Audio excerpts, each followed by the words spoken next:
Salut les amis, salut tout le monde et bienvenue sur notre chaîne YouTube. Ici vous avez l'actualité africaine et mondiale en temps réel.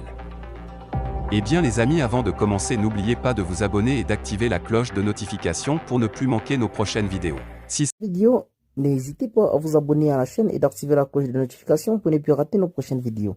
Bon visionnage.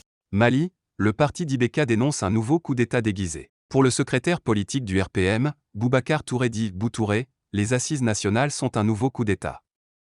Le parti boycotte ces discussions. Les assises nationales de la refondation sont ce mardi, 28.12, à leur deuxième journée de travaux. Les consultations nationales censées définir le plan de retour des civils au pouvoir sont à leur phase finale. À l'ouverture, le colonel Assimi Goïta, président de la transition, a appelé à l'union des Maliens. Pourtant, ces consultations sont boycottées par une partie de la classe politique qui s'est regroupée au sein du cadre d'échange. Parmi ces partis, il y a le Rassemblement pour le Mali, RPM, de l'ex-président renversé Ibrahim Boubacar Keïta. En mai, les officiers de l'armée qui ont renversé le président Ibeka il y a un an, ont arrêté le président de la transition Banao et son premier ministre Mokhtar Ouane. Ce nouveau coup de force a été dénoncé par le président français Emmanuel Macron comme étant un coup d'État dans un coup d'État.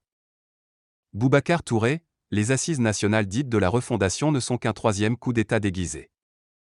DW, mais à l'ouverture des assises nationales, le président de la transition, le colonel Assimi Goïta, a dit qu'il s'agirait de faire le diagnostic sans complaisance de l'état de la nation, en tirer les meilleures leçons, analyser en profondeur la situation globale du pays.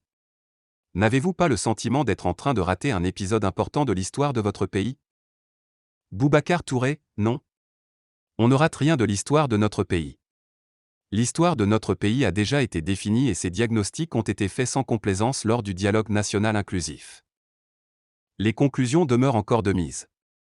Et on y a participé. Toutes nos idées sont là.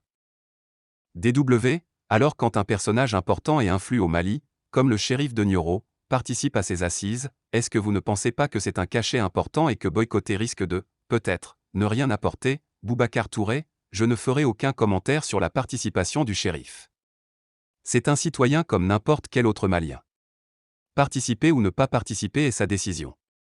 Et on doit aussi respecter notre prise de position qui est également un droit.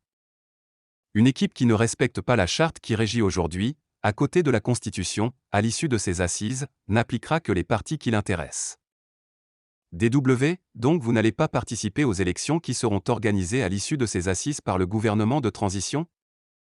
Boubacar Touré, le RPM participerait à toutes les élections inchallah. DW, et pourtant, vous aurez boycotté les assises qui auraient fait le lit de ces élections? Boubacar Touré, mais ne pas participer, ne pas être complice d'un troisième coup d'État au Mali ne peut pas t'interdire de participer aux futures élections. DW, et que pense l'ex-président Ibrahim Boubacar Keïta de tout ce qui se passe? Boubacar Touré, je ne lui ai pas posé la question et je ne saurais répondre à cela. 2. Mais est-ce qu'il soutient quand même l'organisation de ces assises? Boubacar Touré, je ne peux rien dire à ce propos, d'autant plus que je n'ai pas discuté avec lui à propos de ces assises.